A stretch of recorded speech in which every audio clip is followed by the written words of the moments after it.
Deep beneath the rugged hills of central Turkey, there's a world most people have never seen. A labyrinth of stone passageways, twisting staircases, and hidden chambers that stretch for miles underground. They call it Derinkuyu, but that's only one. Across Cappadocia, there are more than 200 of these subterranean cities, some big enough to shelter 20,000 people, livestock, food supplies, even places of worship. Mainstream history tells us they were built around the 5th or 6th century by the Byzantine Empire to hide from Arab raids. Convenient, neat, easy to digest. But here's the problem. Stone doesn't lie. Many of these tunnels show signs of something far older, and in some cases, far stranger than anything we're taught in school. Walk through them, and you'll see ventilation shafts that reach hundreds of feet to the surface, still perfectly drawing in fresh air after thousands of years. You'll see stone doors, perfectly circular, weighing several tons, designed to seal entire sections from the inside. And in certain parts, the walls are vitrified, the rock melted by extreme, sustained heat. What exactly could melt solid rock underground? And why would anyone be digging this deep unless they had a very good reason to hide for a very long time? If we trace the story further back, strange connections begin to appear.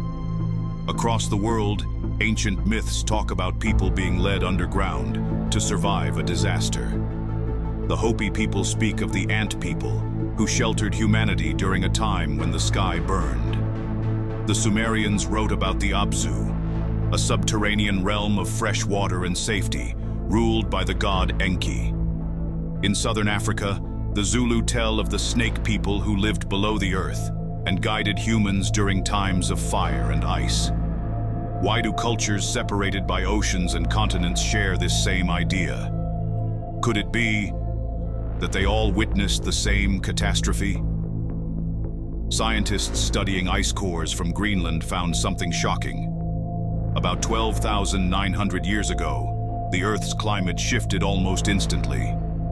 This period, called the Younger Dryas, saw temperatures plummet, glaciers surge forward, and many species vanish overnight. One theory: a comet or asteroid impact, possibly breaking apart in the atmosphere, releasing enough heat to ignite wildfires across entire continents.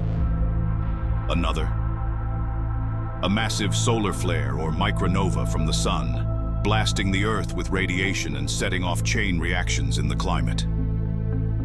And here's where things get interesting. If such a cataclysm happened, the safest place to be wouldn't be on the surface. It would be underground, deep underground. Now imagine you're part of a civilization advanced enough to carve these cities, not over centuries, but in a race against time. You'd need to feed thousands, circulate air, store water, protect against invaders, and maybe keep alive the knowledge of what happened, so your descendants could rebuild. But what happens to that knowledge over 12,000 years? It becomes myth. It gets rewritten. And in the modern age, it becomes inconvenient. Because if Derinkuyu and its sister cities are truly this old, then human civilization is far older and far more capable than the official timeline admits. That would mean rewriting textbooks, dismantling academic careers, and rethinking everything we know about the rise of humanity. So instead, the narrative becomes simple. Byzantine hideouts. The perfect cover story. Because who's going to dig deeper? Who's going to question? And yet, the questions remain.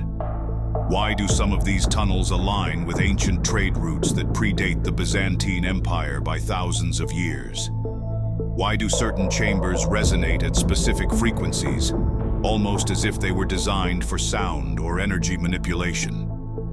And why does no one talk about the fact that in 1963, when Derinkuyu was accidentally rediscovered by a man renovating his home, It was already connected to a network stretching hundreds of miles.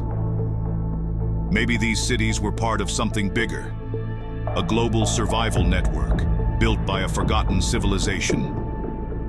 Maybe the stories of Atlantis, of gods walking the earth, of skyfire and floods, are all fragments of the same history we're not supposed to remember. And if that's true, then what else is still buried beneath our feet? One thing's for sure.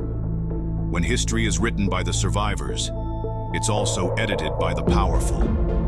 And sometimes, the greatest deception of all is the one carved in stone, hidden in plain sight.